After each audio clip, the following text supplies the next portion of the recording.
యోగ వాసిష్టం కథల్లో భుసుండుడి చిరంజీవన కారణం. వశిష్ఠులు వారు ఏమని అడుగుతున్నారంటే, ఓహో మహాబాహు ఖగరాజా, ఇంతకాలం నుండి బ్రహ్మాండంలో వసించిన నిన్ను మృత్యువు ఎందుకు బాధించకుండా ఉంది? అందరూ మృత్యు చేత బాధించబడతారు కదా, మృత్యు అంటేనే భయం కదా. జ్ఞానులకు తప్పిస్తే మామూలు వాళ్ళకి మృత్యువును ఆహ్వానించేవాళ్ళు చాలా చాలా తక్కువ ఉంటారు కదా. మరి నీకు ఆ బాధ ఏం కలగలేదా అని అడిగాడు. భుసుండు అప్పుడు చెప్తున్నాడు, ఓ మహాముని, ఎవరి హృదయంలో వాసనా దోషాలు లేకుండా ఉంటాయో అతన్ని మృత్యువు హింసించదు. ఇంకా ఎలా ఎన్ని లక్షణాలు చెప్పారో విందాం. ఎవరిని మనోవ్యధలు బాధింపవో అతన్ని మృత్యువు హింసించదు. ఆశ అనే విషయం ఎవరిని దహించదో అతన్ని మృత్యువు హింసించదు. లోభం అనే పాముల వల్ల కరవబడని వాణ్ణి మృత్యువు హింసించదు. బడబాగ్ని వంటి క్రోధం ఎవరిని దహించదో అతన్ని మృత్యువు హింసించదు. గానుగ నువ్వులను నలిపినట్లుగా కామం ఎవరిని నలపదో అతన్ని మృత్యువు హింసించదు. అద్వితీయము, నిర్మలము, పరమ పవిత్రము అయిన ఆ పరమపదాన్ని ఆశ్రయించి ఎవని చిత్తం విశ్రాంతిని పొందుతుందో అతన్ని మృత్యువు హింసించదు. శరీరం అనే ఉద్యానవనంలో మనస్సు అనే కోతి చంచలత్వాన్ని విడిస్తే మృత్యువు హింసించదు. మనోవ్యధలు లేకుండా ఉన్న వాళ్ళని, అసలే అలాగే వాసనా దోషాలు హృదయంలో లేని వాళ్ళని, అలాగే ఆశ అనేది లేని వాళ్ళని, లోభం అనేది లేని వాళ్ళని, క్రోధం లేని వాళ్ళని, కామం లేని వాళ్ళని, అలాగే పరమపదాన్ని ఆశ్రయించిన చిత్రం విశ్రాంతి పొందిన వాళ్ళని, మనస్సు అనే కోతి చంచలత్వాన్ని వీడితే వీళ్ళని మృత్యువు హింసించదు అని చెప్పారు. అంటే ఈ లక్షణాల్లో ఏది మనలో ఉండకూడదన్నమాట. అప్పుడు ఈ లక్షణాల్లో ఏది ఉన్నా, క్రోధం ఉన్నా, కామం ఉన్నా, మనోవ్యధం ఉన్నా, ఆశ ఉన్నా, లోభం ఉన్నా, ఇవన్నీ వీటిలో ఏది ఒక్కటి ఉన్నా మననే మృత్యువు హింసిస్తుంది. ఇవన్నీ లేనప్పుడు మాత్రం మృత్యువు హింసించదు అన్నాడు. వ్యాధులతో కూడిన చిరజీవనం మంచిది కాదు, ఉపయోగమే ఉంది. ఇప్పుడు ఏడుస్తూ ఈసురోమనే మనుషులు ఉంటే దేశమే గతి బాబు, అట్లాగే ఎప్పుడూ రోగంతో ఉండి బాధపడేవాడికి ఏం మంచి జరుగుతుంది? ఎప్పుడు వెళ్ళిపోదామా ఈ దేహం నుంచి అని అనిపిస్తుంది కదా అలాంటి వాడికి. ఎందుకంటే ఏది అనుభవించలేడు పాపం. ఏది అనుభవించలేనప్పుడు ఎందుకు ఈ దేహం వ్యర్థం, ఇంకో జన్మ వస్తే బాగుండు కదా, మంచి ఆరోగ్యమైన జన్మ అనుకుంటాడు. కాబట్టి వ్యాధులతో కూడి ఇన్న చిరంజీవనం ఉపయోగమే ఉంది ఎన్నాళ్ళు బ్రతికితే మాత్రం. అలాగని మరణమేమన్నా మేలైందా అంటే అది కాదు. పాపఫల భోగస్థానమైన నరకము మంచిది కాదు, అలాగే స్వర్గం కూడా మంచిది కాదు. స్వర్గం బంగారు సంఖ్యలు అయితే ఈ నరకం మనం ఇనప సంఖ్యలుగా చెప్పుకోవచ్చు కావాలంటే. ఎందుకంటే పుణ్యం క్షయం కాగానే పతనం తప్పదు. కాబట్టి స్వర్గం ఎప్పుడు వస్తుంది మనకి? పుణ్యం ఉంటే వస్తుంది. ఆ పుణ్యం క్షయిస్తే మళ్ళీ స్వర్గం నుంచి పోతాం, మళ్ళీ జన్మెత్తాల్సిందే.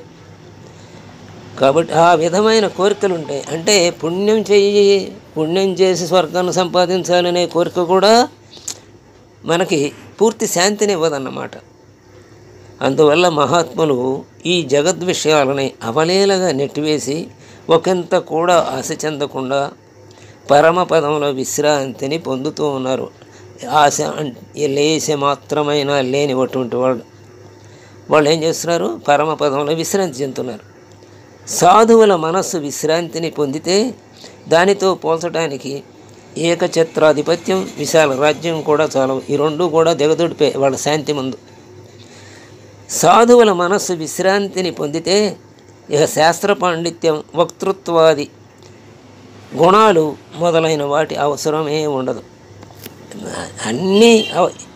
అన్నీ వదిలేయచ్చు. ఎప్పుడైతే పరమశాంతిని పొందాడో అప్పుడు పాండిత్యం అక్కర్లేదు, ఉపన్యాసాలు అక్కర్లేదు. అవన్నీ కూడా దేనికంటే దాన్ని పొందటానికే కదా, పరమశాంతిని పొందటానికే కదా. అది పొందిన తర్వాత ఇవేమీ అక్కర్లా. మన ప్రయత్నం ఈ లక్ష్యాన్ని చేరుకున్న తర్వాత ఇంకా ప్రయత్నం ఏం అక్కర్లేదు కదా. అలాగేనన్నమాట. భ్రమరహితం, నిరపాయం, సర్వశ్రేష్టం, మహోన్నతం అయిన అద్వైత దృష్టి ఒక్కటే జ్ఞానాలన్నిటిలోనూ శ్రేష్టమై విరాజిల్లుతోంది. అద్వైతం, ద్వైతం, విశిష్టాద్వైతం అని చెబుతున్నాం కదా. మరి ఈ యోగ వాసిష్ట కథల్లో అద్వైతమే ముఖ్యము. ఎందుకంటే బ్రహ్మ తప్పితే ఏమీ లేదు. బ్రహ్మే ఇన్ని రూపాలుగా భాషిస్తున్నాడు. ఆ అర్థంలో మన బ్రహ్మాన్ని చూసుకుని మనం అది నిజమని ఎలా అనుకోమో అలాగే ఈ ద్వైతమైనటువంటి అంటే ప్రకృతి పురుషులు, అలాగే ఇంకా జీవుడు, ఇవన్నీ కూడా ఆ ఆ పరమేశ్వరంలో భాగములే, వేరే కాదు. అదే అద్వైత దృష్టి.